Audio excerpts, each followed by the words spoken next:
चलने के दिन में सोच रहे महिमा इस्तेमाल करते सारा अगर महिमा प्रशंसा में देते पहुंचे और प्रार्थना करते हैं आज के दिन का तो पहुंचे हमें आशीषित करेंगे सारा दिन को अपना रहते मांगे करना में आगे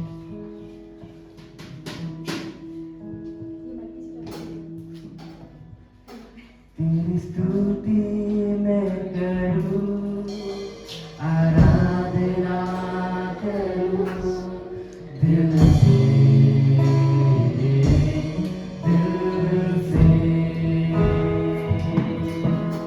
तेरी स्तुति मैं करूं आराधना करूं दिल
परमेश्वर को स्थान देंगे महिमा चलाएंगे प्रसन्नता चलाएंगे ताकि परमेश्वर का महिमा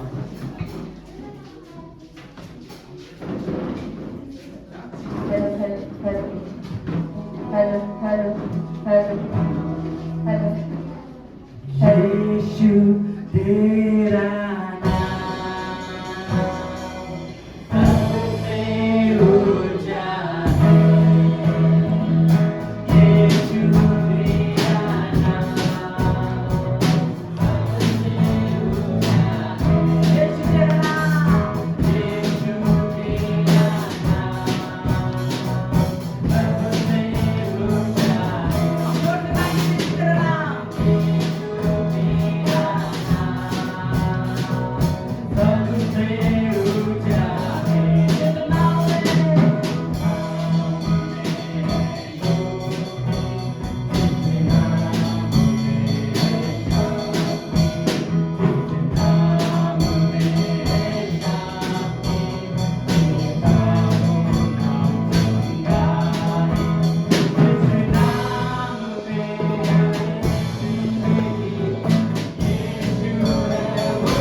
ये भजन फिल्म का आता होगा अभी सामने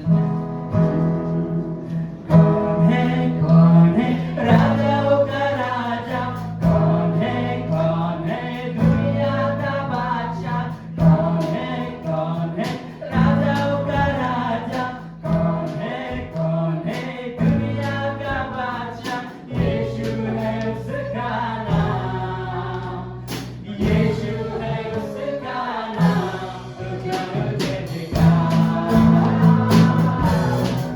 करो जय जयकार, तो करो जय जयकार, तो करो जय जयकार,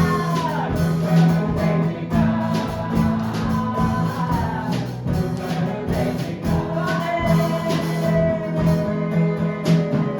कौन है राजाओं का राजा, कौन है दुनिया का बादशाह, कौन है राजाओं का राजा, कौन है दुनिया का बादशाह, यीशु है उसका नाम, यीशु है उसका नाम, तो करो जय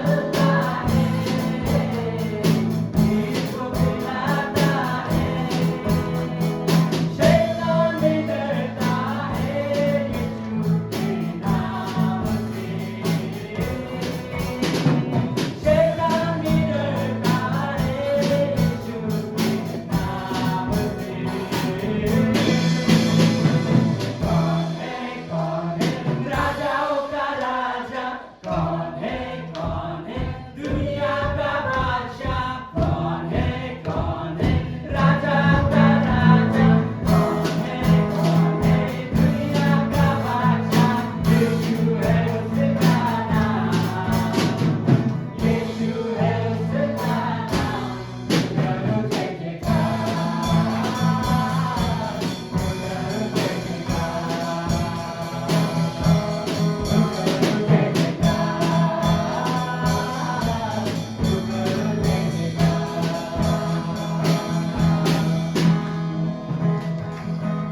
बोलो प्रभु यीशु मसीह की। आप लोग को मजा आ रहा है? तो हम लोग परमेश्वर का महिमा और थोड़ा 5 मिनट करेंगे, ताकि हम लोग के अंदर में जब हम लोग वो महिमा करते हैं ना, हम लोग आदर देके करें, हम लोग खड़े हुए अपनी जगह में हम लोग महिमा दें। आपको भजन नहीं आता है, कोई बात नहीं, प्रार्थना करिए। आज हम लोग देखते हैं हमारा जीवन कितना हम लोग कमी में है, हमारा जीवन में कमी ही कमी है, जो परमेश्वर शायद हमसे खुश भी नहीं होगा शायद। तब लोग प्रार्थना करेंगे सेवा को शुरुआत करने से पहले, ताकि हम लोग जब परमेश्वर का ब्लेसिंग्स को लेने जा रहे हैं, हम लोग ओपन हार्ट से ले, खुला हृदय से परमेश्वर का वो आशीष को हम लोग ग्रहण करें। मैं अनुरोध करूंगा जितने भी हम लोग खड़े होंगे परमेश्वर का महिमा करेंगे, हम लोग भजन गाएंगे, तेरे पास यीशु मसीह तेरे जैसा कोई नहीं। हम एक भजन में गाएंगे यीशु मसीह, एक यूनिवर्सल सॉन्ग है, सभी को आता है। मैं अनुरोध करूंगा हम सब खड़े होकर परमेश्वर को महिमा दें। यीशु मसीह तेरे जैसा है कोई नहीं, तेरे चरणों में झुके आसमान, और महिमा गाए ज़मीन। यीशु मसीह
परमेश्वर चाहता है हमारा जीवन को छूकर उसको बदल दे।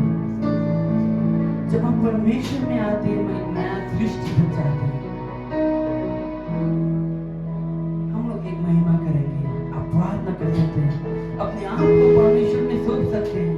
आपको लगता है कि हाँ मैं गिरा हूँ, मैं पीछे छूट गया हूँ, मैं परमेश्वर से दूर हो गया हूँ। आज एक अच्छा समय और मौका है, अपने आप को परमेश्वर के साथ बांध लीजिए।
आज के दिन में भटक रहे हैं, लेकिन हम परमेश्वर को धन्यवाद देते हैं कि परमेश्वर ने हमें ये मौका दिया कि हम निश्चित है, हम गिरे हुए हैं, हम पाप में, लेकिन फिर भी उन्होंने हमें मौका दिया कि हम उनके लिए महिमा और प्रशंसा कर सकें।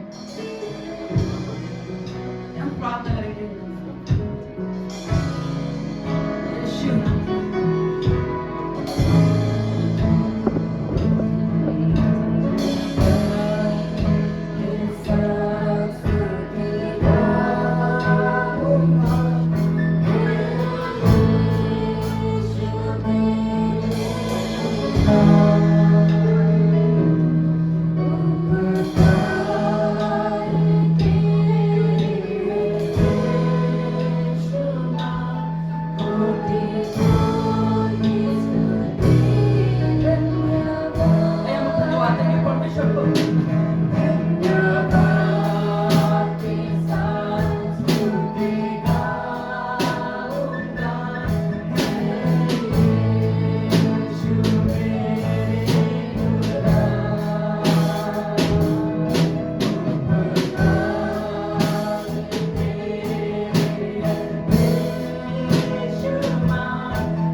इस सेवकाई को आगे बढ़ाते हैं। सबसे पहले आप सभी को जय मसीह और गिफ्ट मिलने की ढेर सारी शुभकामनाएं। तो आइए इस समय सेवकाई को आगे बढ़ाते हैं एक भजन से, भजन नंबर 26, और उसके बाद मैं हमारे भाई की मसीह को आगे बढ़ाते हैं सेवकाई को आगे बढ़ाते। तो आइए इस समय हम सब खड़े होकर इस भजन को करते हैं 26।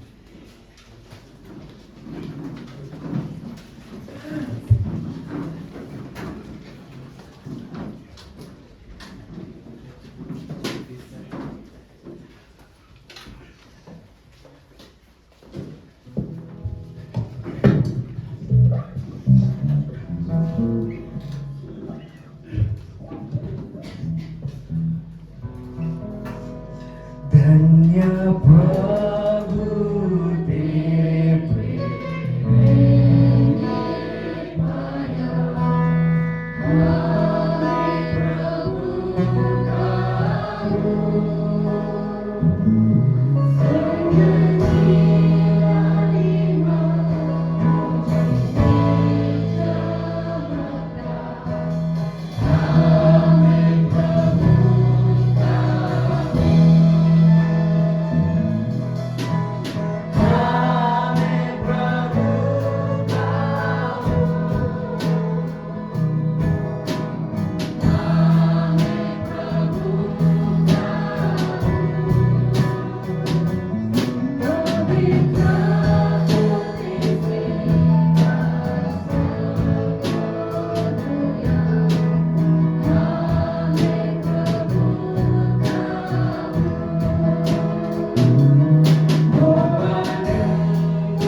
सबको जय मसीह।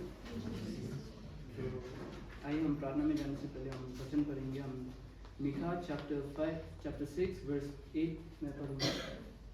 He has shown you, O man, what is good, and what does the Lord requires of you, but to do justice, to love mercy, and to walk humble with your God. कोई हिंदी में पढ़ दीजिए अगर किसी को हिंदी में नहीं आता। Mika chapter 6 verse 8.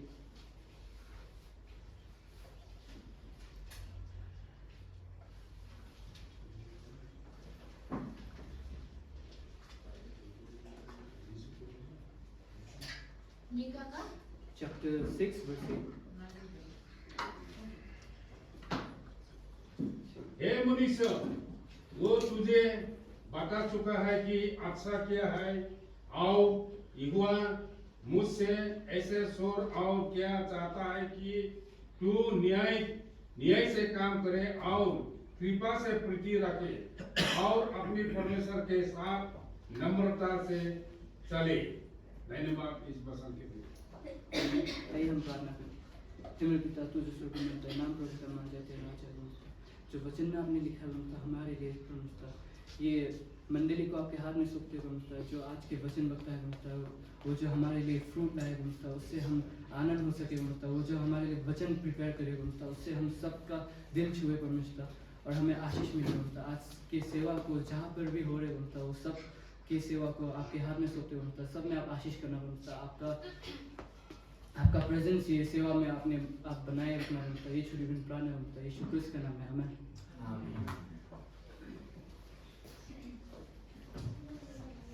धन्यवाद हमारे ब्रदर टिमोथी को, परमेश्वर आपको ढेर सारी आशीष करे। तो इस समय से तो आगे बढ़ते हुए परमेश्वर का एक और भजन गाएंगे, भजन नंबर 78, और उसके बाद हम लोग प्रार्थना की ओर जाएंगे। तो आइए फिर से हम खड़े होकर गाएंगे 70, भजन नंबर 70।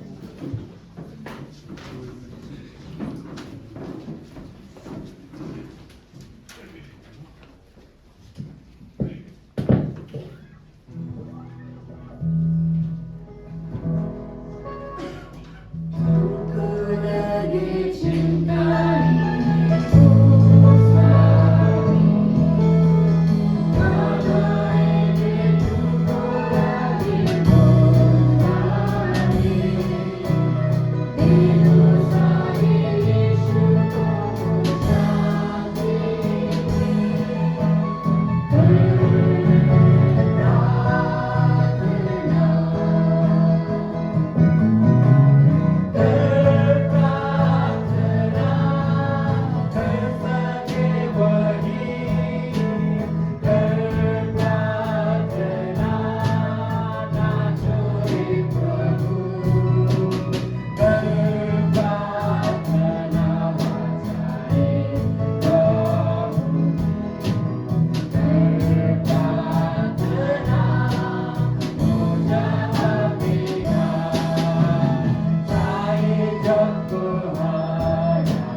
परमेश्वर को धन्यवाद देंगे उसके आशीर्वाद और प्रेम के लिए। हम इस समय इकट्ठा करने के लिए परमेश्वर को धन्यवाद देंगे और हम अपने आप के लिए प्रार्थना करेंगे। हो सकता है हम लोग में हफ्ते भर में जितनी भूल गलती की हो हम लोग नहीं जानते, लेकिन जाने वाला परमेश्वर पिता है। तो हम सभी के लिए परमेश्वर से माफी मांगेंगे और धन्यवाद देंगे उस सभी आशीष और प्रेम के लिए जिस तरह से हमें सुरक्षा रखा इस समय खड़ा किया हमारे सभी को। तो इस समय परमेश्वर का सबसे पहले धन्यवाद देंगे। तो एक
युद्ध के लिए हमारे बीच में जितने भी हम लोग प्रार्थना करें, जितने भी नहीं आ सकते हो सकते कामकाज के द्वारा लोग नहीं आ सके, तो उन्हें परमेश्वर आशीष करे चलाए। और हम ससा प्रार्थना करेंगे इस दुनिया में बहुत से युद्ध है जो भटके हुए हैं, ड्रग्स ये सब करे हुए हम लोग नहीं जानते, लेकिन जाने वाला परमेश्वर है तो उन सभी को परमेश्वर चलाए। और प्रार्थना करेंगे साथ साथ जितने भी इस समय मंडली में जितने भी युद्ध सब कार्य हो रहे परमेश्वर उन सब सहायता करे, आशीष करे। और ससा प्रार्थना करेंगे इस मंडली के लिए हम प्रार्थना करेंगे और ससा प्रार्थना करेंगे बड़पटा की मंडली और हम सभी मंदिर के लिए प्रार्थना करते हैं। सभी मिलकर सभी प्रार्थना करते हैं।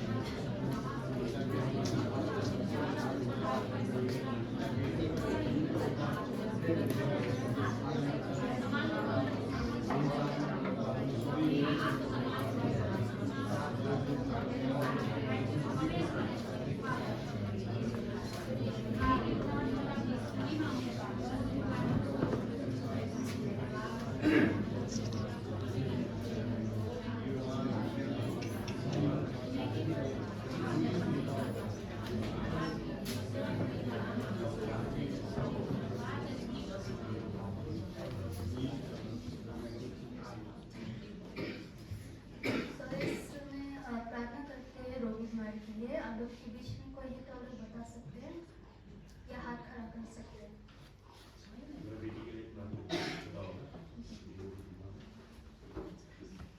मेरा नाम प्रार्थना करेंगे और मैं ये भी प्रार्थना करती कि मेरी तबीयत थोड़ी अच्छी नहीं है। हो सकते हमारे बीच में हो सकते बहुत से बीमारी है जो नहीं आ सके सेवा फंक्शन में, तो फंक्शन में चंगाई तो उनके लिए हम प्रार्थना करेंगे। और हो सकते जितने भी हॉस्पिटल वगैरह में है उनके लिए हम प्रार्थना करेंगे। परमेश्वर जानते हैं दर्द को, तो परमेश्वर ने चंगाई तो आए इस समय सबके लिए प्रार्थना करेंगे। हमारे प्रेमी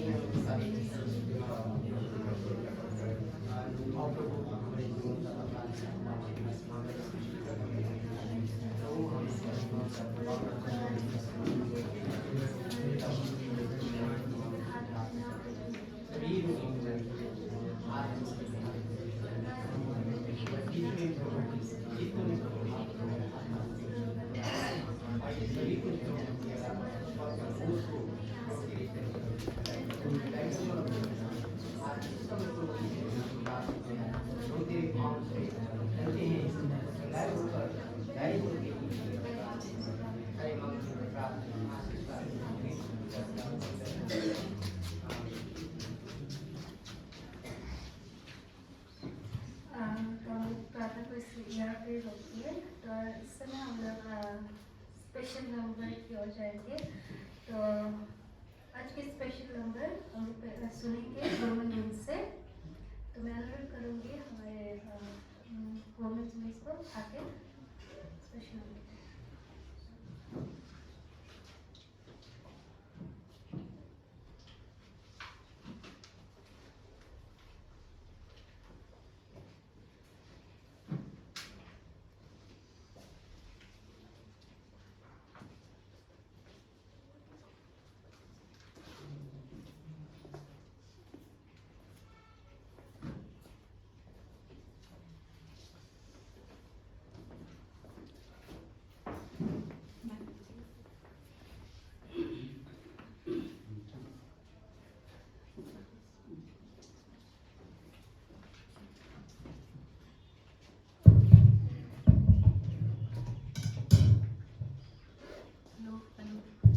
हेलो हेलो।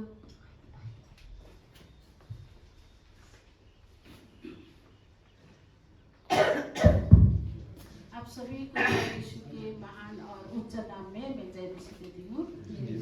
हम लोग ने तो सोचा 1:30 बजे का होगा, लेकिन कोई बात नहीं, जब भी हो प्रभु का महिमा ही करना है। तो मैं परमेश्वर को धन्यवाद करती हूँ। सबसे पहले परमेश्वर के नाम को ऊंचा उठाती हूँ। हम तो हमारा आवाज़ इतना अच्छा नहीं, समय के साथ में हर चीज़ ढल जाता है, लेकिन प्रभु का महिमा के लिए हम लोग हमेशा, चाहे हम लोग 80 इयर्स का क्यों ना हो, लेकिन हम जवान हैं ना प्रभु को महिमा देने के लिए। तो प्रभु को मैं धन्यवाद करती हूँ। सबसे पहले जो ये भजन लेके आए हैं हम, परमेश्वर आशीष करे, सुनने वाले को भी और हमें भी आशीष करे।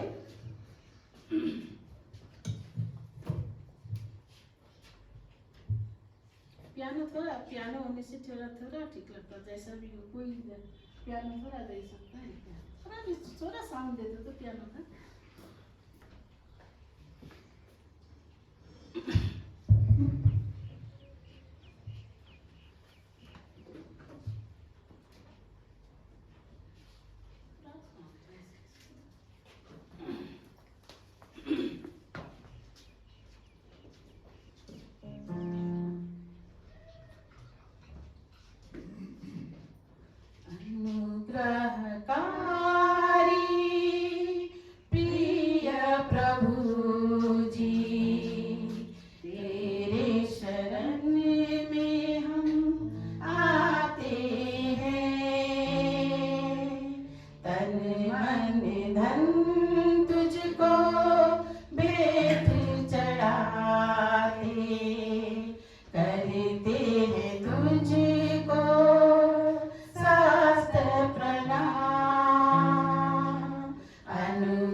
लंबे सफर में तेरा वचन ही राह दिखाता, जीवन के इस लंबे सफर में तेरा वचन ही राह दिखाता।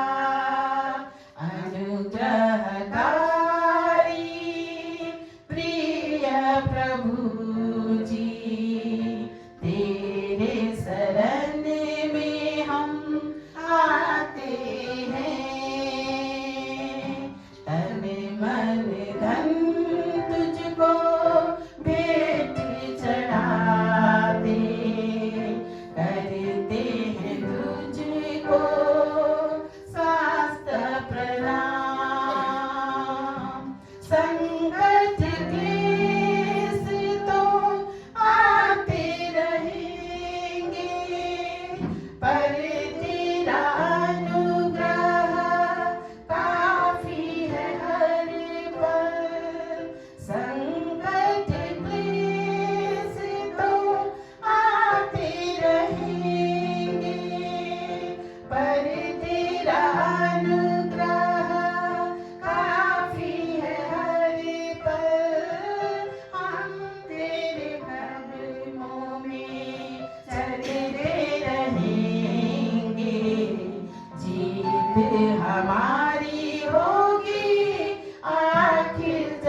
होगी आखिर जरूर।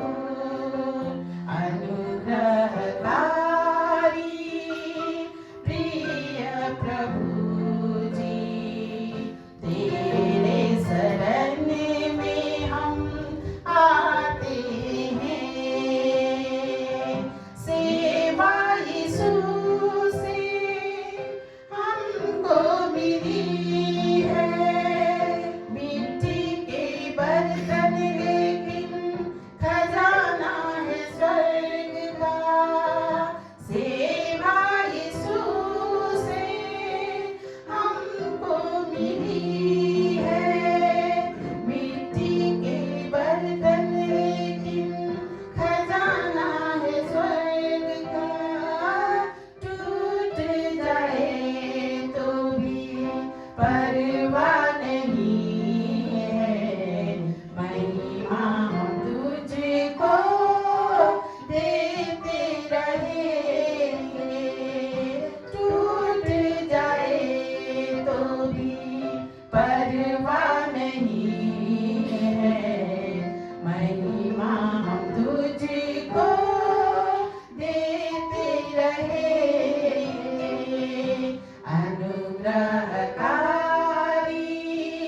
प्रिय प्रभु जी, तेरे शरण में हम आते हैं।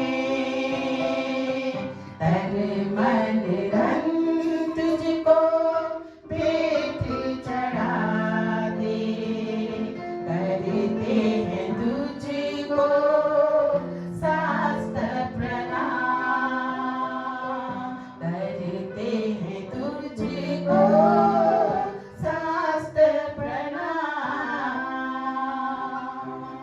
परमेश्वर की महिमा हो। आमीन।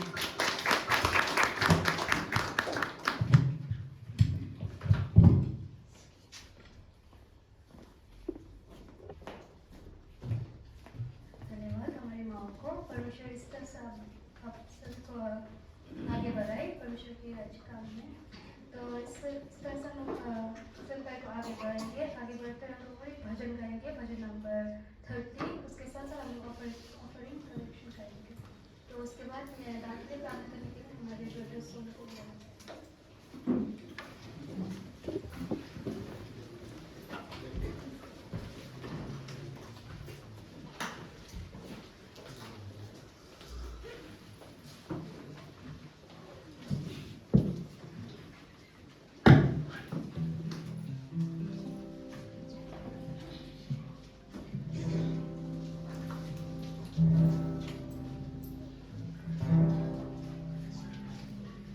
सुन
हम प्रार्थना करते हैं।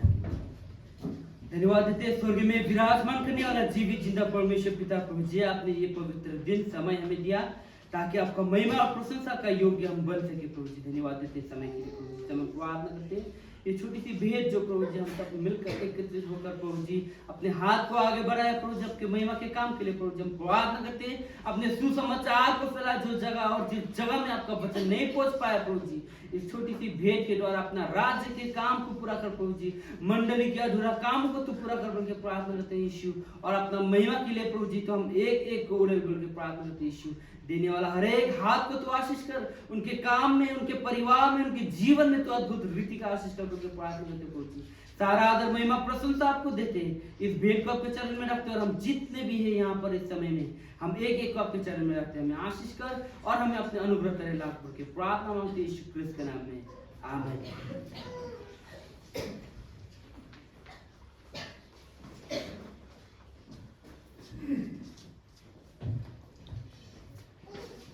धन्यवाद सुनो को परमेश्वर आपको इस तरह से आगे बढ़ाए परमेश्वर के काम में। तो इस समय वचन सुनने का वक्त हो गया है। उससे पहले मैं अनुरोध करूंगी इस मंडली के असिस्टेंट सेक्रेटरी को कि हफ्ते तक सूचना सुना, और साथ मैं अनुरोध करूंगी हमारे सेक्रेटरी को शाम की सूचना सुना। उससे पहले मैं हफ्ते तक की सूचना सुनने के लिए हमारे असिस्टेंट सेक्रेटरी को अनुरोध करूंगी।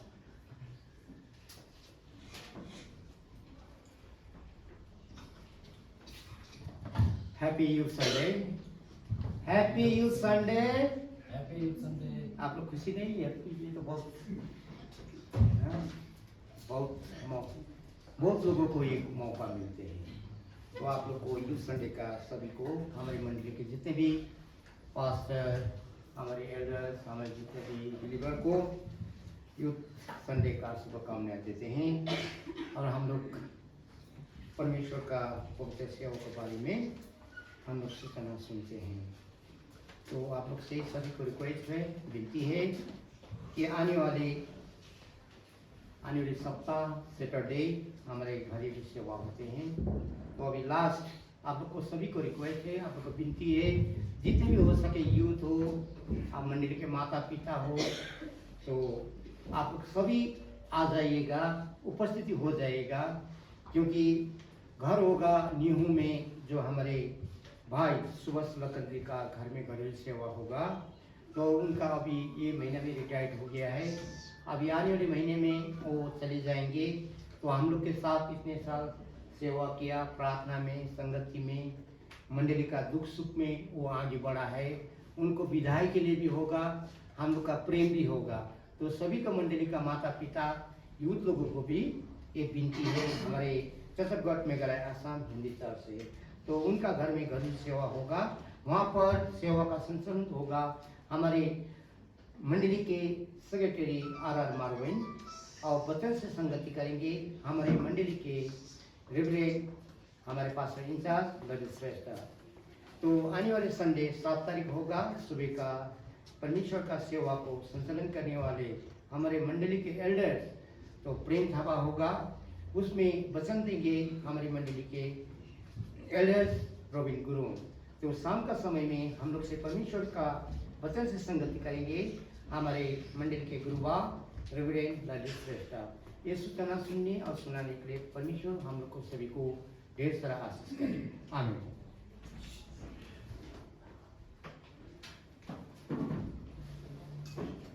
आप सबको जय मसीह। आइए हम दिन का प्रोग्राम सुनते हैं, हमारा यूथ का प्रोग्राम 1:30 को हमारा प्रोग्राम शुरू होगा, और चेयरपर्सन होगा आदर्श सुनार, और बाइबल रीडिंग होगा ब्रदर आकाश का, और स्पीकर होगा NBC से हमारा, और स्पेशल नंबर एक नेपाली चर्च से और एक हिंदी यूथ से, और वर्ड ऑफ थैंक्स आकाश करेगा। इस सूचना को सुनाने पर हम सबको आशीष करें।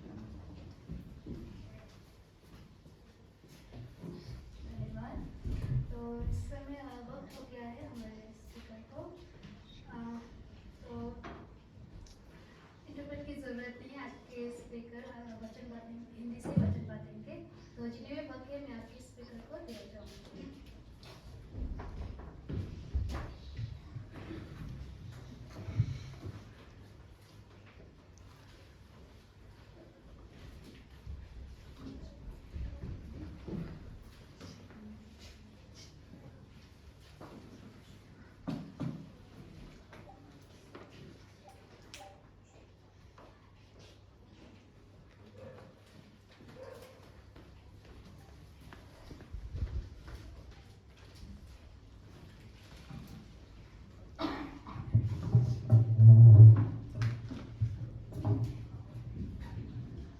Praise the Lord. Praise the Lord. God is good All the time. and all the time. God is good. सबको यीशु मसीह के प्यारे और शक्तिशाली नाम में जय मसीह की। और मेरी तरफ से और एनबीसी की तरफ से सबको इस यूथ संडे की बहुत बहुत शुभकामनाएं और इस संडे की भी। तो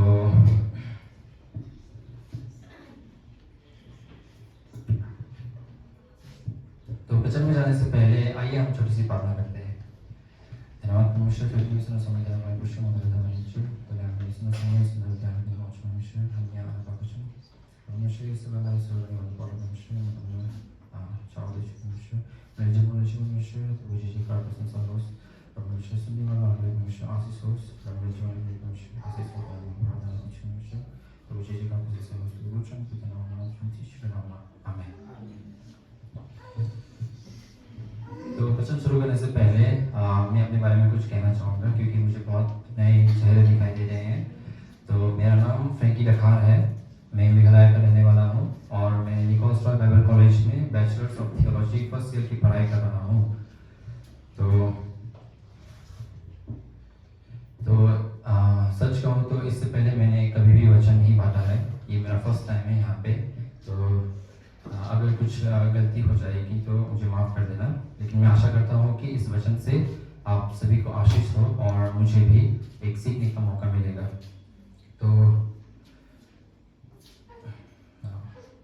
तो जैसा कि थीम रखा गया है मीका की पुस्तक उसका 6 अध्याय उसका 8 पद, जो कि मैं इंग्लिश से पढ़ना चाहूँगा और मैं चाहता हूँ कि अगर आप हिंदी से पढ़ लीजिए, ठीक है। He has told you, O man, what is good and what does the Lord require of you, but to do justice and to love kindness and to walk humbly with your God. मैं फिर पढ़ूंगा। He has told you, O man, what is good and what does the Lord require of you, but to do justice and to love kindness and to walk humbly with your God. Amen. हे मनुष्य, वो तुझे बता चुका है कि अच्छा क्या है और यहोवा तुझसे इसे छोड़ और क्या चाहता है कि तू न्याय से काम करे और कृपा से प्रेरित रखे और अपने परमेश्वर के साथ नम्रता से चले। आमीन। तो जैसे कि सप्तम रखा गया है, मैं सप्तम से वचन दूंगा जो कि है युवाओं का धार्मिक और पवित्र जीवन। तो जो कि मीका की पुस्तक से ही है। तो सप्तम में जाने से पहले मैं मीका की पुस्तक के बारे में कुछ कहना चाहूँगा। तो मीका की जो पुस्तक है वो उन भविष्यवाणियों में से एक है, भविष्यवाणियों की पुस्तक में से एक है जो परमेश्वर के जन्म के बारे में भविष्यवाणी करता है। और साथ ही साथ मीका उन भविष्यवाणियों में से भविष्यवक्ताओं में से एक है जो इस्राएलियों को परमेश्वर का संदेश पहुंचाने का काम करता है। तो मीका की पुस्तक एक ऐसी पुस्तक है जिसमें प्रभु यीशु मसीह के जन्म की और उसके जन्म स्थान की जो कि बेथलेहम है उसकी भविष्यवाणी करता है। करीब 700 साल पहले की गई भविष्यवाणी जो कि परमेश्वर के जन्म की है वो मीका की पुस्तक में हमें देखने को मिलता है। तो मीका का जो उद्देश्य था जो कि इजराइल को बाकी देशों के लिए परमेश्वर के द्वारा एक आशीष का कारण बनने के लिए वो संदेश मीका इस्राएलियों को पहुंचाता था। और मीका ने इस्राएलियों को ये कहा कि परमेश्वर उनको किस रीति से देखना चाहता है कि वो परमेश्वर उनको भरोसे से और उन परमेश्वर के ऊपर वफादार जैसे कि फेथफुल रहने के लिए वो संदेश मीका इस्राएलियों को बताता है। और मीका का ये मानना था कि परमेश्वर का प्यार और वादा जो परमेश्वर ने अब्राहम से किया था वो अनंत के लिए है। मीका का ये मानना है कि इस्राएलियों के द्वारा सारे देशों को, सारे जितने भी देश हैं इस संसार में उनको आशीष पहुंचे। और मीका को परमेश्वर का उद्देश्य जो कि मनुष्य जाति को खत्म नहीं बल्कि बचाना है और उद्धार देना है, ये उसको पता था और इसीलिए वो लगातार अपने काम में लगा रह रहा था, जो कि था कि इजरायलियों को परमेश्वर का संदेश पहुंचाना। तो इसी कारण मीका कहता है 6 अध्याय उसके 8 पद में, प्रभु आपसे क्या चाहता है। ये पद ये दर्शाता है कि प्रभु मानव जाति से क्या चाहता है। तो अब सवाल ये है कि आखिर क्या है वो चीज या चीजें जो परमेश्वर मानव जाति से चाहता है। क्या वो धन दौलत है या क्या वो बलिदान है जो कि पुराने नियम से होते आ रहा है। अगर हम मीका 6 उसका 8 पद अच्छे से पढ़े तो हम देख सकते हैं कि वहाँ पे साफ साफ लिखा है कि परमेश्वर को क्या चाहिए। पहला न्याय से काम करना, पहला न्याय से काम करना। दूसरा दया से प्रीति रखना, दया से प्रीति रखना। और तीसरा परमेश्वर के साथ नम्रता से चलना, परमेश्वर के साथ नम्रता से चलना। ये पद जो है ये बलिदान या रिवाजों के बारे में नहीं कहता है, लेकिन ये साफ साफ हमसे बात कर रहा है कि परमेश्वर हमसे क्या चाहता है। अगर हम पुराने नियम में जितने भी पुस्तक है अगर वो हम सब पढ़े तो एक न एक पद में हमें बलिदान या फिर कुछ चीज़ों के बारे में जो हमें देखने को मिलेगा जो कि रिवाजों से लेन देन रखता है। लेकिन इस पद में अगर हम देखें तो इस पद में ये बताता है कि हमें अपने और परमेश्वर के जो संबंध है उसको कैसे धार्मिक बनाना है या फिर कैसे एक ऐसा जीवन जीना है जिससे कि परमेश्वर को हम प्रसन्न करें। और ये पद ये भी दर्शाता है कि हमें अपने जीवन से परमेश्वर को किस तरह प्रसन्न करें, एक युद्ध होने के नाते, एक जवान होने के नाते। तो अब इस पद को नजर में रखते हुए मैंने जो सब थीम 1 है हम उसमें चलते हैं जो कि है युवाओं का धार्मिक और पवित्र जीवन। तो मुझे पता नहीं था कि मैं क्या करूं क्योंकि मेरे पास इतना समय भी नहीं था। तो मैंने जितना हो सके उतना मैंने आपके बीच लेके आने की कोशिश किया है। तो मैं आपके बीच इस वक्त 3 अंक या फिर पॉइंट्स लेकर आया हूँ जो कि सप्तम 1 से जुड़ा हुआ है। तो पहला है युवाओं का धार्मिक और पवित्र जीवन उसके या उसकी व्यक्तिगत जीवन में। जब हम व्यक्तिगत जीवन की बात करते हैं तो ये हमारी रोज की जीवन है जहाँ पे हम उठते हैं, बैठते हैं, पीते हैं, खाते हैं, हम अपनी चीज़ें करते हैं जो हम हर रोज करते हैं। तो इस अंक में सबसे ज़रूरी चीज़ मैं आपके बीच में रखना चाहता हूँ और वो है बाइबल को पढ़ें और रोज़ प्रार्थना करें। क्यों मैं ये सबसे ज़रूरी चीज़ मानता हूँ क्योंकि बाइबल क्या है, वो परमेश्वर का शब्द है, वो परमेश्वर के शब्द है जो उसने अपनी भविष्यवक्ता द्वारा, अपने चेलों द्वारा हम तक पहुँचाया है। उसका शब्द उसके मुंह से निकले हुए वो शब्द है। और प्रार्थना क्या है? प्रार्थना वो चीज़ है जिससे हम परमेश्वर में और करीब होते हैं, परमेश्वर में हम आत्मिक जीवन में और करीब होते हैं। और ये चीज़ मेरे लिए मेरे जीवन में क्यों मायने रखता है क्योंकि मुझे लगता है कि वो जवान या फिर वो युवा जो परमेश्वर का वचन नहीं पढ़ता है और प्रार्थना नहीं करता है, वो एक ऐसा योद्धा है जो जंग लड़ने जा रहा है पर उसके पास हथियार नहीं है। और वो एक ऐसी शाखा है जो कि एक पेड़ से टूट चुकी है और ज़मीन में गिर चुकी है और उसका कोई काम नहीं है। तो जैसे ही मैं ये सोच रहा था तो मेरे दिमाग में एक और ख्याल आया कि अगर हम ये समय में देख के हम चले तो हम ये भी कह सकते हैं कि वो एक फ़ोन जैसी है जिसको हम चार्ज नहीं करते।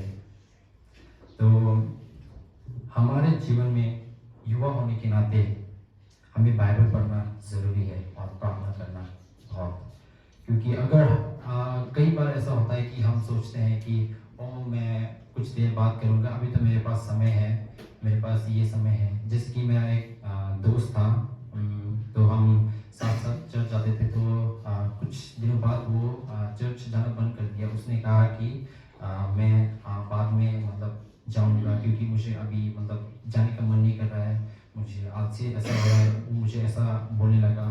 तो उसने मुझे ये बोला कि उसके पास और समय है, वो और 30 साल या फिर और जिएगा वो, तो मैं तब और वचन पढ़ूंगा और मैं परमेश्वर के साथ क्लोज होगा, ऐसा मुझे वो बोलने लगा।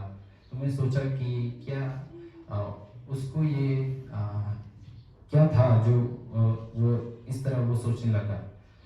क्योंकि अगर हम देखें तो हमें अपने जीवन में कुछ भी होगा वो हमें पता नहीं है। अगर मैं कहूँ कि कल मैं पिकनिक करने जाऊँगा, तो मुझे ये नहीं पता है कि मैं क्या सच में जा पाऊँगा, मेरा जीवन क्या कल तक रहेगा कि नहीं।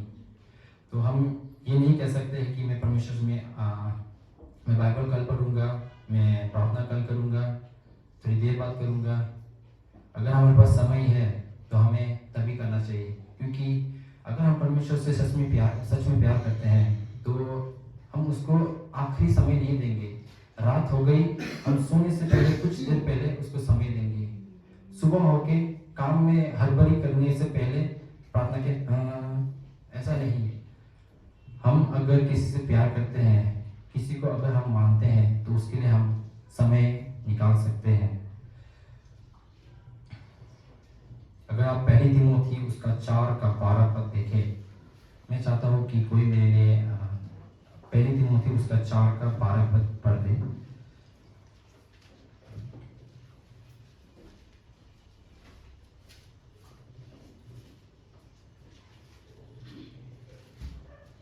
कोई तेरी जवानी को तुच्छ न समझने पाए, पर वचन और चाल चलन और प्रेम और विश्वास और पवित्रता में विश्वासियों के लिए आदर्श बन जा।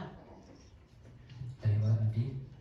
तो जैसे कि लिखा है, Let no one despise you for your youth, but set the believers an example in speech, in conduct, in love, in faith, in purity. तो ये पद में आप देख सकते हैं कि साफ साफ लिखा है कि हमारे जो युवा के जीवन है, जो हम युवा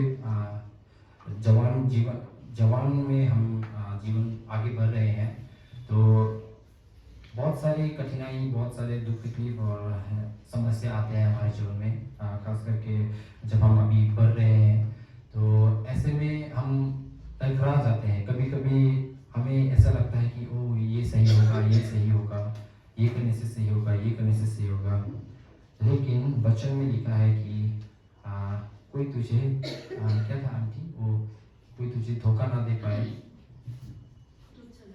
कोई तेरी जवानी को तुच्छ न समझने पाए, पर वचन और चाल चलन और प्रेम और विश्वास और पवित्रता में विश्वासियों के लिए आदर्श बन जा।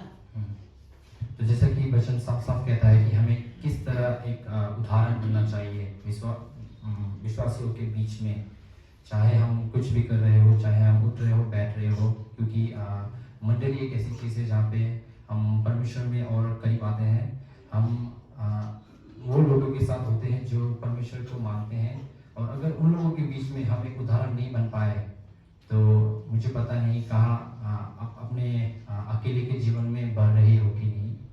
तो अब बात ये करते हैं कि क्या हमें बस विश्वासियों के साथ ही एक उदाहरण बनना चाहिए? तो मेरे लिए ये सवाल का जवाब है नहीं, क्योंकि हम अपने व्यक्तिगत जीवन में बहुत सारे लोगों से हम भेंटघाट करते हैं, हम मिलते हैं। तो हम उनके साथ कैसे बैठते हैं, कैसे रहते हैं, कैसे बात करते हैं, चलते हैं, तो वो सब उसमें वो हमें देखते हैं और हमें हमारे चाल चलन को वो लोग जांचते हैं। तो एक युवा और एक युवा भाई बहन होने के नाते हमें एक ऐसा जीवन जीना चाहिए जिससे हम लोगों तक एक परमेश्वर का सुसमाचार सुना पाए, ना कि मुंह से पर अपने जीवन से।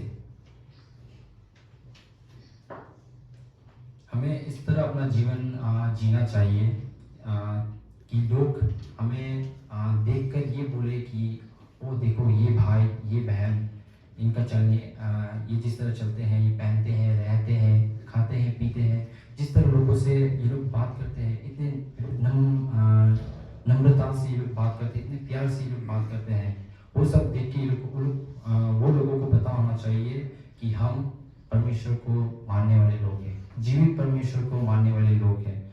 उनको हमारे जीवन से हमें उनको पता होना चाहिए। क्यों हमें इतना मतलब हमें अच्छा बन के रहना, अच्छा जीवन बहुत धार्मिक जीवन क्यों जीना है? क्यों हम बस मंडली में ही क्यों नहीं जी सकते? क्योंकि अगर हम चर्च में अच्छा दिखाए, हम अपने विश्वासियों के सामने अच्छा दिखाए और बाहर निकलते हुए हम कोई और इंसान, कोई और बन जाए, जैसे कि हम बाहर निकलते हुए घूमने चले गए, हम दोस्तों के साथ मौज मस्ती करने चले गए, तो ऐसा करके हम किसी और को धोखा नहीं दे रहे हैं, बल्कि हम खुद को धोखा दे रहे हैं। क्योंकि परमेश्वर जब परमेश्वर सब जानता है, वो हमारे चाल चलन को जानता है, और जब न्याय के दिन में हम खड़े होंगे उसके सामने, तो हम ये नहीं कह सकते कि परमेश्वर मैं आपको बहुत मैं हर दिन चर्च गया, मैं हर दिन चर्च में बाइबल पढ़ा और मैं चेयरमैन भी किया, ये सब आप नहीं बोल सकते हैं। क्योंकि आप चर्च में जो जीवन जी रहे हैं और बाहर में जो जीवन जी रहे हैं, वो परमेश्वर को पसंद नहीं है। आप इस तरह के जीवन जी रहे हैं जिसमें आप परमेश्वर को भी पूज रहे हैं और आप संसार को भी पूज रहे हैं, और ऐसा करने से आप दो नाव में पाँव रख रहे हैं, जिससे कि आप समुद्र में गिर सकते हैं। तो इसलिए हम परमेश्वर से कुछ छुपा नहीं सकते हैं, क्योंकि परमेश्वर सब जानने वाला परमेश्वर है और वो सब देखता है। तो अगर हम सोच रहे हैं कि हम अपने अकेले के जीवन में हम कुछ भी कर रहे हैं, मैं ये कर रहा हूँ, कोई मुझे नहीं देख रहा है, मैं वो कर रहा हूँ, मुझे कोई नहीं देख रहा, तो ये हमारी गलतफहमी है। परमेश्वर सब जानता है और परमेश्वर सब देख रहा है। तो इसलिए हमें खुद को जांचना चाहिए और खुद को हमें देखना चाहिए कि हम किस रास्ते पे चल रहे हैं। पौल की चिट्ठी इफिसियों की मंडली को उसका 4:29 पद,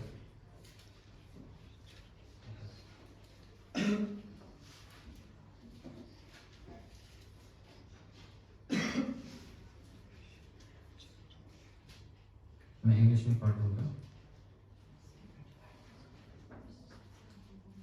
Let no corrupting talk come out of your mouths, but only such as is good for building up as fits the occasion, that is, that it may give grace to those who hear. Amen. 4:29 क्योंकि किसी ने कभी अपने शरीर से बैर नहीं रखा, वरन उसका पालन पोषण करता है, जैसा मसीह भी कलीसिया के साथ करता है। तो इस पद में हम देख सकते हैं कि हमें अपने हमारा जो ये मुंह है, हमारा जो जीभ है, हमें कैसे शब्द निकालने चाहिए। हमें वो शब्द नहीं निकालना चाहिए जो कि आंटी वो शुरू का एक वो बोल दीजिए तो। क्योंकि किसी ने कभी अपने शरीर से बैर नहीं रखा, वरन उसका पालन पोषण करता है, जैसा मसीह भी कलीसिया के साथ करता है। Ephesians 4:29। हाँ, गंदी बातें। कोई गंदी बात तुम्हारे मुंह से न निकले, पर आवश्यकता के अनुसार वही निकले जो उन्नति के लिए उत्तम हो, ताकि उससे सुनने वाले पर अनुग्रह हो। तो जैसा कि हम देख सकते हैं वचन में कि मैं ये वचन को क्यों लेके आया हूँ कि हम जैसे कि युवा है, हम अपने जीवन में बहुत लोगों से मिलते हैं, हम स्कूल जाते हैं, कॉलेज जाते हैं, कभी कभार कोई काम में होते हैं। तो इसमें क्या होता है कि हम बहुत लोगों से मिलते हैं, बात करते हैं। तो इसमें क्या होता है कि कभी कभार हम हमारी उनसे लड़ाई हो जाती है या फिर अनबन हो जाती है, जिसके कारण हमारे मुंह से कुछ ऐसे शब्द निकल जाते हैं जो कि उन्हें ठेस पहुंचा देती है। तो ठेस या फिर उन्हें बुरा लग जाता है। तो अभी ये सही बात नहीं है, क्योंकि अक्सर एक यूथ होने के नाते हम बहुत सारी चीज़ों से गुजरते हैं। हाँ, हमारे जीवन में कुछ कुछ हालात होते हैं, तो जिससे कि हम खुद को समझ नहीं पाते हैं, और कभी कभार हम कुछ लोगों पे हमें गुस्सा आ जाता है, तो हम उनसे गुस्से से बात करने लग जाते हैं, उन्हें कुछ बुरा भला बोल देते हैं उनके पीठ पीछे।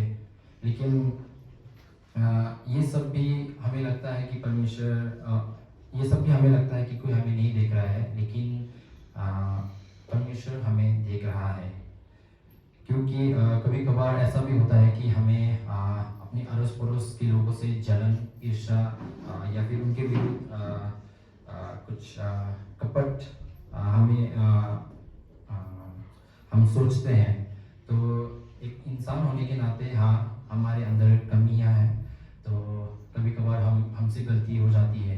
लेकिन अगर गलती हो जाती है तो हमें उन लोगों से हमें माफ़ी मांगना चाहिए, क्योंकि परमेश्वर का वचन भी यही कहता है कि हमें माफ़ी मांगना चाहिए उन लोगों से जिनके विरुद्ध हमने कुछ गलती किया है, क्योंकि मसीह ने हमें माफ़ किया है। अगर हम सोचते हैं कि उसने मेरे विरुद्ध उसने मेरा ये ख़त्म कर दिया, उसने मेरा ये छुड़ाया है, मैं कैसे माफ़ करूँ? तो हमें अपने आप को देखना चाहिए कि हमने कितना पाप किया है।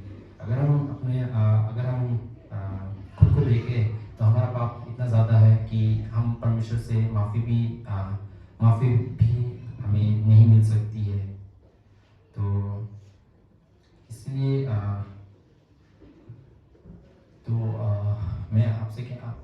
मैं युवा और भाई बहनों से मैं कहना चाहूँगा कि हम अपने व्यक्तिगत जीवन में किस तरह के जीवन जीते हैं, वो एक गवाही बन सकती है उन लोगों को जो परमेश्वर को नहीं जानते हैं और जो परमेश्वर से दूर है।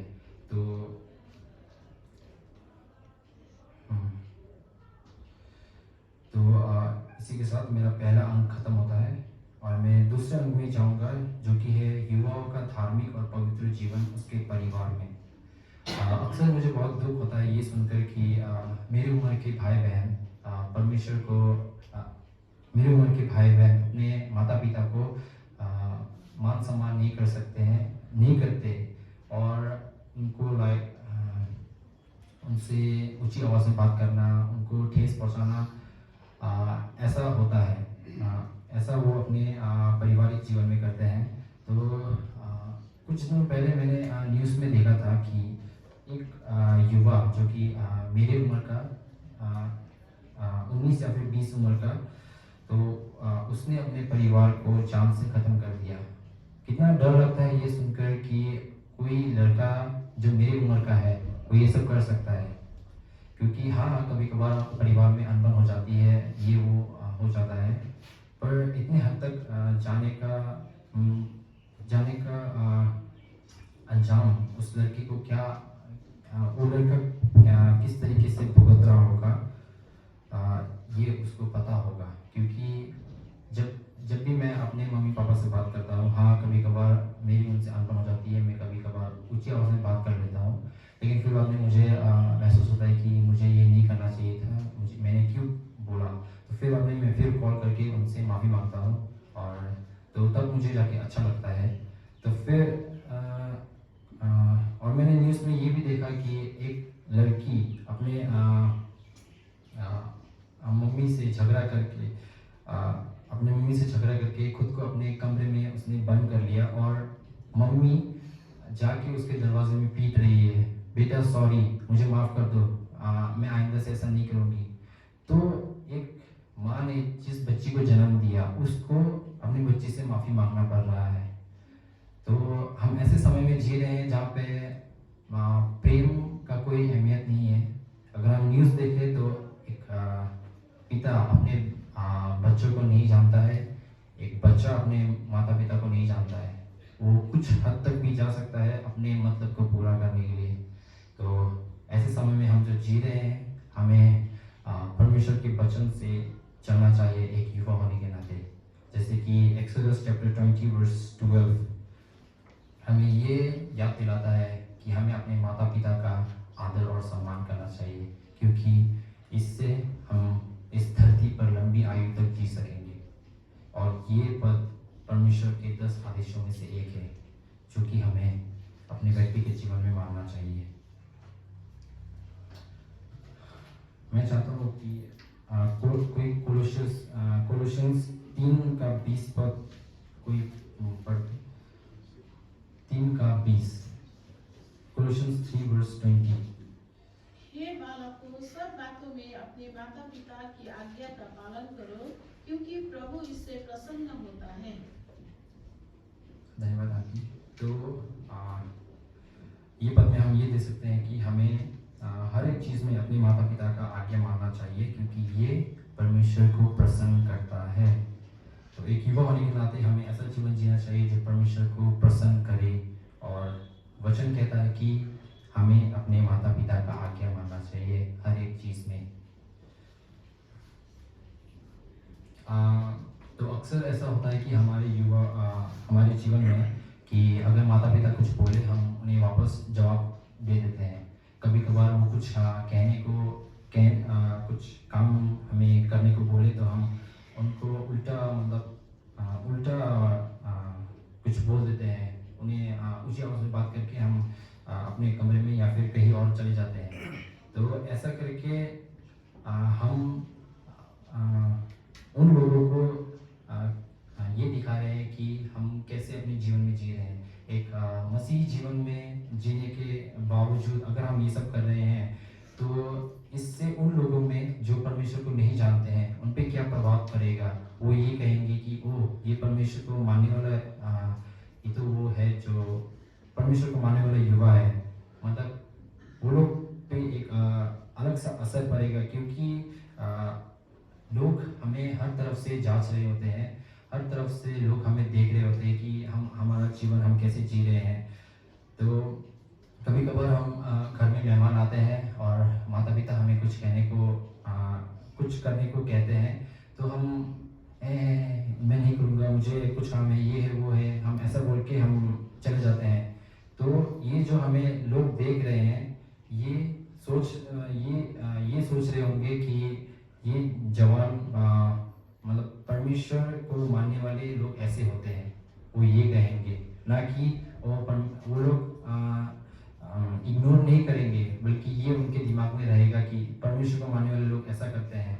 तो उनको विश्वास दिलाने, प्रभु में विश्वास दिलाने के बावजूद हम उनको परमेश्वर के विश्वास से हम लड़खड़ा रहे हैं, उनको दूर भेज रहे हैं।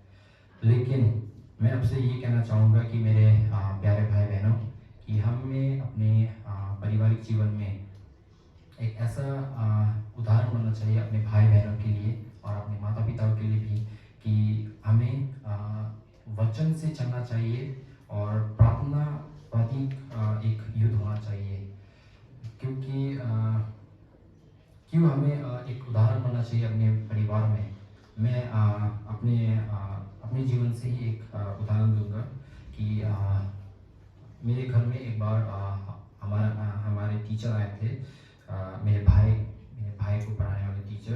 तो तब मेरे भाई को मम्मी ने भाई को कुछ करने को बोला था, तो तब उसने मम्मी को मना कर दिया। मम्मी को बोला कि नहीं, मुझे भी फुटबॉल खेलना जाना है, ऐसा करके उसने इनकार कर दिया। तो फिर टीचर ने ये देखा और उसने मेरे भाई को कहा कि ये तूने जो ऊंची आवाज़ में बात की ये तूने अच्छा नहीं किया। फिर उसने सर ने शायद बोला कि तुझे मैं स्कूल में देखूंगा, ऐसा करके। तो सर गुस्सा हो गए क्योंकि उसने ऊंची आवाज़ में बात की मम्मी के साथ। तो फिर मुझे एक बड़े भाई होने के नाते मुझे बहुत बुरा लगा, मुझे खुद पे शर्म आई, क्योंकि मैं अपने भाई बहनों के लिए एक अच्छा उदाहरण नहीं बन पाया। क्योंकि अगर मैं एक अच्छा उदाहरण बन पाता तो शायद मेरा भाई मम्मी से ऊंची आवाज़ से बात नहीं करता, जिसके कारण सर के ऊपर एक गलत प्रभाव नहीं पड़ता। तो इसलिए मैं आपको याद दिलाना चाहूँगा कि हम जो जीवन परिवार में जीते हैं वो हमें लोग चारों तरफ से देख रहे होते हैं, हमें जांच रहे होते हैं। तो इसलिए हमें किस तरह चलना चाहिए, वचन के साथ चलना चाहिए, वचन क्या कहता है। और प्रार्थनावादी युवा हमें बनना चाहिए। तो इसके साथ मैं तीसरे अंक में जाऊंगा, जो कि है युवाओं का धार्मिक और पवित्र जीवन अलग अलग लोगों के बीच में। अभी हम अगर समाज में हम नज़र घुमाएं तो हम देख सकते हैं कि हम जिस समाज में रह रहे हैं उसमें किस्म किस्म के लोग हैं, कई तरीके के लोग हैं।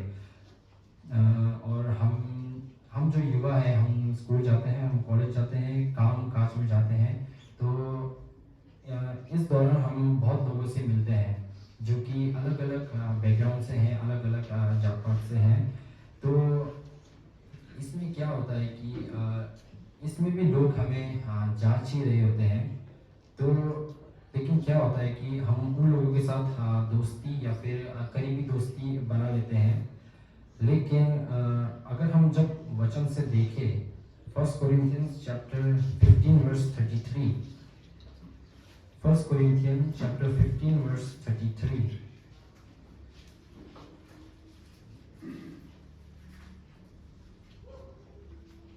धोखा न खाना बुरी संगति अच्छी चरित्र को बिगाड़ देती है। धन्यवाद आंटी। तो जैसा कि हमने देखा कि do not be deceived, bad company ruins good morals। हमारे जीवन में हम बहुत लोगों से मिलते हैं, चाहे वो छोटे बड़े क्यों ना हो, लेकिन कभी कभार हम ऐसी संगति में पड़ जाते हैं जो कि हमें बर्बादी की तरफ ले जाता है, और हमें पता होते हुए भी हम उसमें चलते जाते हैं क्योंकि हमें मज़ा आ रहा है, हमें अच्छा लग रहा है इस जो रास्ते में हम चल रहे हैं। हमारे दोस्त हमें कह रहे हैं कि चलो वहाँ चले, चल दिया, चलो ये खा लिया। लेकिन परमेश्वर का वचन ये कहता है कि हमें धोखा नहीं खाना चाहिए। हमें धोखा नहीं खाना चाहिए। बुरी संगति हमें बिगाड़ देती है, हमें बर्बाद कर सकती है। तो हमें दोस्ती या फिर चाहे हम कोई करीबी दोस्ती क्यों ना बना ले, हमें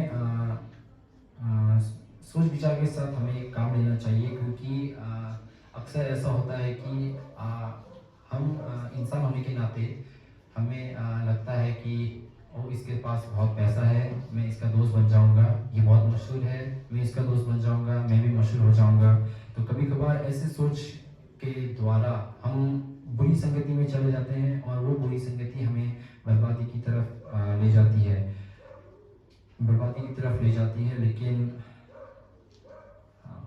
लेकिन हमें अगर हम दोस्ती या फिर कोई करीबी दोस्ती क्यों ना बना ले, हमें सबसे पहले ये देखना चाहिए कि क्या वो इंसान प्रभु में मजबूत है कि नहीं, क्या वो इंसान प्रभु में चल रहा है कि नहीं, प्रभु के वचन से चल रहा है कि नहीं, क्या वो अपने जीवन में प्रार्थना करता है।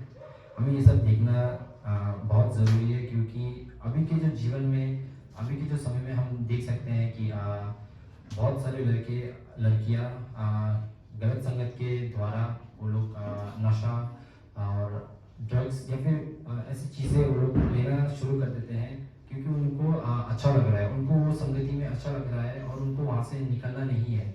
लेकिन परमेश्वर ने हमें संसार से अलग किया है, संसार से अलग करके हमें एक नई सृष्टि बनाई है परमेश्वर ने। तो इसी कारण हमें एक नई सृष्टि होने के कारण, जो कि परमेश्वर में, हमें उस अनुसार चलना चाहिए, ना कि हम संसार में भी चल रहे हैं और परमेश्वर में भी चल रहे हैं। हम टू टाइमिंग नहीं कर सकते हैं। हम या तो परमेश्वर को मान रहे हैं तो हम परमेश्वर को मानेंगे, या तो हम संसार को मान रहे हैं तो हम संसार को मानेंगे। तो ये सोचना आपके ऊपर है कि आप किसको मानेंगे। आप परमेश्वर को अपने दिल से मानेंगे या फिर संसार को आप जिससे मानेंगे और उस पर चलेंगे। ये क्योंकि न्याय के दिन में हम अपने लिए खड़े होंगे, हम ना कि अपने दोस्त के लिए, ना ही हम अपने परिवार के लिए हम खड़े नहीं होंगे, हम अपने लिए खड़े होंगे। तो हम जो रास्ते में चल रहे हैं वो न्याय के दिन में हमें या तो नरक में भेज सकता है या फिर स्वर्ग में भेज सकता है। तो इसलिए संगति जो है उसमें हमें अपने सोच से हमें काम नहीं करना चाहिए, बल्कि परमेश्वर, अगर हम प्रार्थना में मांगे परमेश्वर से, तो परमेश्वर ज़रूर हमें वो प्रार्थना से वो हमें उत्तर, उस प्रार्थना से हमें उत्तर ज़रूर देगा। क्योंकि अगर हम सच्चे दिल से प्रार्थना करें कि मुझे एक अच्छी संगति चाहिए, प्रभु मुझे एक अच्छी संगति चाहिए, मुझे एक अच्छी संगति दीजिए, तो वो ज़रूर देगा। अगर आपको सच में उस संगति से निकलना है, अगर आपको सच में एक ऐसा युवा बनना है जो कि परमेश्वर के वचनों में चलता है, जो कि परमेश्वर के करीब जाने के लिए उसको अंदर से वो उसे महसूस होता है, तो आपको परमेश्वर से मांगना चाहिए। क्योंकि अगर आप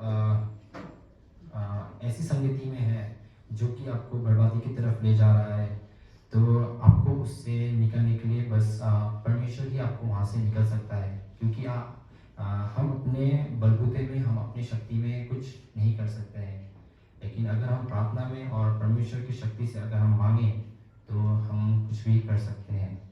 कुछ भी मतलब ये नहीं कि हम कुछ भी कर सकते हैं, लेकिन वो चीज़ जो शारीरिक रूप में हम संभव है। तो इसी के साथ एफिशिएंस 5 का 1 और 2 मैं आपके बीच में लिखा रहा हूँ। एफिशिएंस 5 का 1 और 2। इसलिए प्रिय बालकों के समान परमेश्वर का अनुकरण करो और प्रेम में चलो, जैसे मसीह ने भी तुमसे प्रेम किया और हमारे लिए अपने आप को सुगंधदायक सुगंध के लिए परमेश्वर के आगे भेंट करके बलिदान कर दिया। अनुकरण मतलब हमें कुछ चीज़ का कॉपी, या फिर हमें उस चीज़ को जैसे कि हम अपने शीशे में देखते हैं। अगर हम शीशे में खड़े होकर खुद को देखें तो हमें खुद को दिखाई देगा।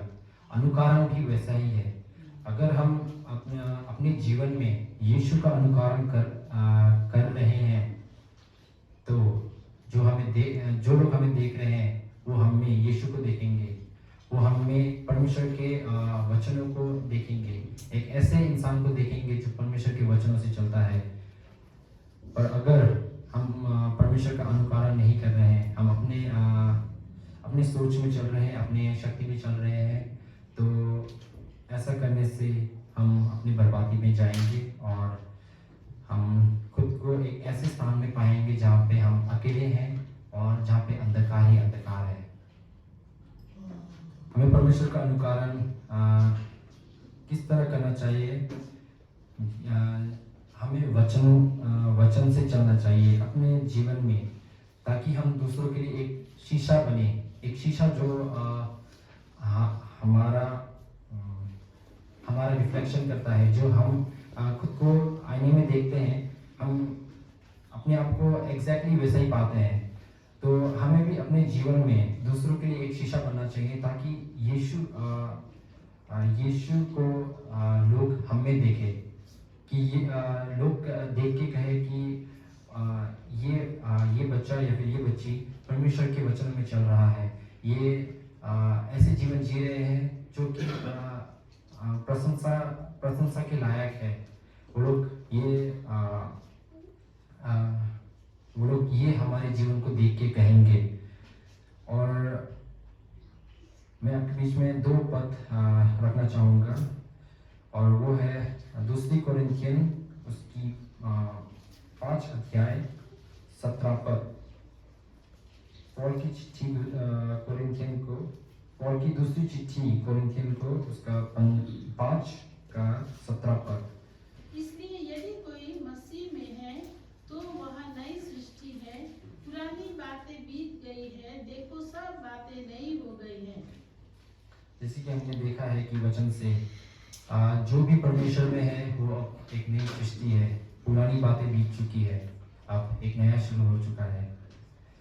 जब हमने परमेश्वर को ग्रहण किया है, तो जब हमने परमेश्वर को ग्रहण किया, उसने हमें उस हमारे पुराने जीवन, जो हम पाप में जी रहे थे, जो हम अंधकार में जी रहे थे, उससे उसने हमें निकाल के लेके आया है। लेकिन अगर हम परमेश्वर को पीछे छोड़ के हम ऐसे जीवन जिए जिससे कि परमेश्वर का अपमान हो, जिससे कि परमेश्वर लोग हमें देख के कहे कि ये ऐसा लड़का है, ये ऐसा लड़का है, ये ऐसा खाता है। तो ऐसा करके हम खुद को भी हम बेइज्जत कर रहे हैं और परमेश्वर का भी हमारा जीवन से अपमान हो रहा है। लेकिन जब परमेश्वर ने हमें संसार से अलग किया है, हमें एक नया सृष्टि बनाया है, तो हमें उसके अनुसार जीना चाहिए। एक नया सृष्टि परमेश्वर ने किस तरह जीता है, उसके रहने का, उसके पहनने का ढंग कैसा है, वो हमें पता होना चाहिए।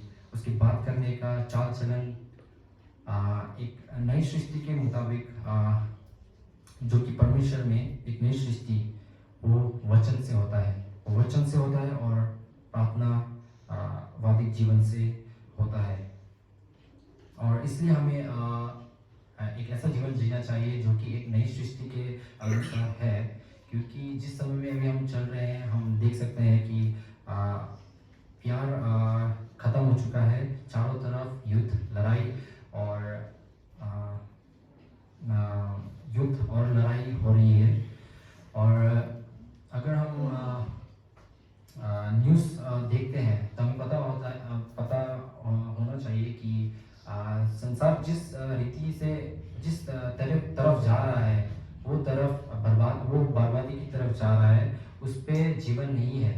लेकिन जिस अभी हमें वचन पता है, हमें पता है कि परमेश्वर सच्चा है और वो जीवित है और उसने हमें अलग किया है, इसलिए हम इन चीज़ों से दूर है। लेकिन उन लोगों को जिसे पता नहीं है कि ये क्या है, ये क्या कर रहे हैं उनको ये पता नहीं है, वो अंधकार में है आज। और ये हमारा काम है, ये हमारा उद्देश्य है हमारे जीवन से कि हम उन लोगों को, हम उन जातियों को जो जिन्हें परमेश्वर का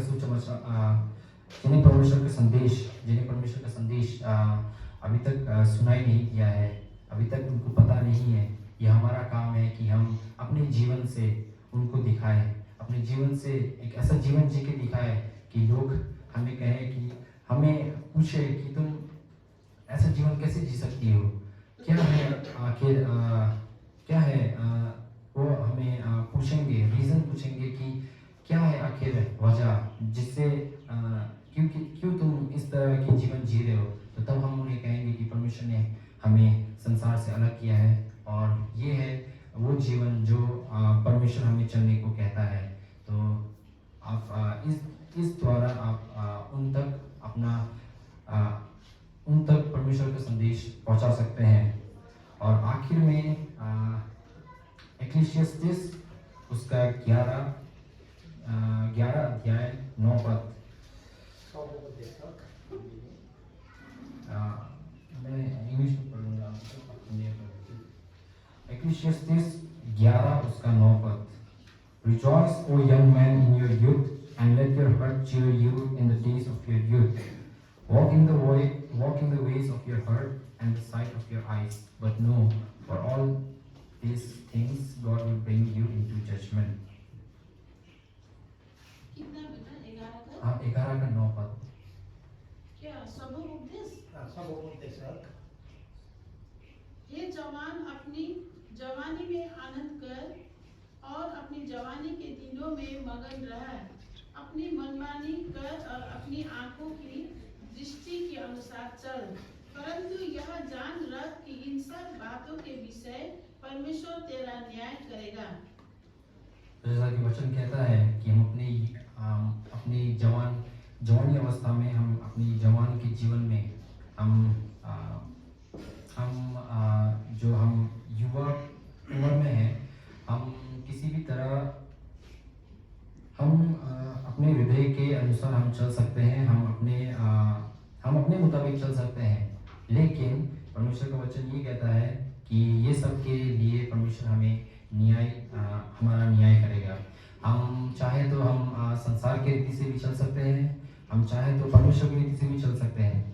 दोनों में से हम एक चूज कर सकते हैं कि हम कौन से रास्ते पे जाएंगे। क्या हमें वो मौज मस्ती चाहिए, क्या हमें वो आनंद चाहिए जो संसार देता है, या फिर वो आनंद और वो शांति जो परमेश्वर हमें देता है।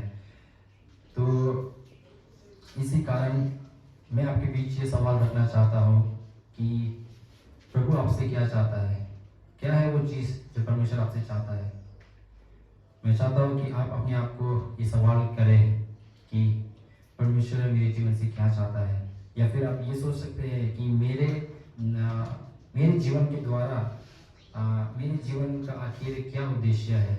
ये आप अपने आप से पूछ सकते हैं इस समय कि आखिर परमेश्वर प्रभु मुझसे क्या चाहता है और क्या है वो चीज़ जो मैं उसको दे सकता हूँ अपने जीवन से। तो इसी के साथ मैं अपना छोटा सा वचन समाप्त करना चाहूँगा। परमेश्वर की महिमा हो। धन्यवाद।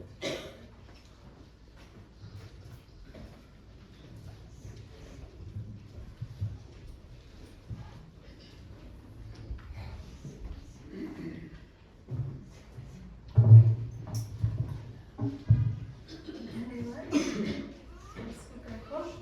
धन्यवाद दोनों, लेकिन बहुत अच्छे थे, मीनिंगफुल थे, हम सभी आशीषित हुए। प्रभु इसी तरह से आपको आगे बढ़े और अपने प्रभु में आगे बढ़े। धन्यवाद हमारे ब्रदर को फिर से। तो बहुत हो गया है इस सेवकाई को समाप्त करने के लिए। उससे पहले हम लोग एक भजन गाएंगे, भजन नंबर 27। उसके बाद हम उस सभी प्रार्थना करेंगे और लास्ट में पहला बेनिफिशन में हमारे अंदर से नजरिया को बुलाना चाहूँगी। तो आइए इस समय हम भजन गाते हैं 27। सभी खड़े होंगे।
सर्वशक्तिमान प्रेमी और प्रतापी गुरु के तुझे धन्यवाद देता हूं। मैं बात करता हूं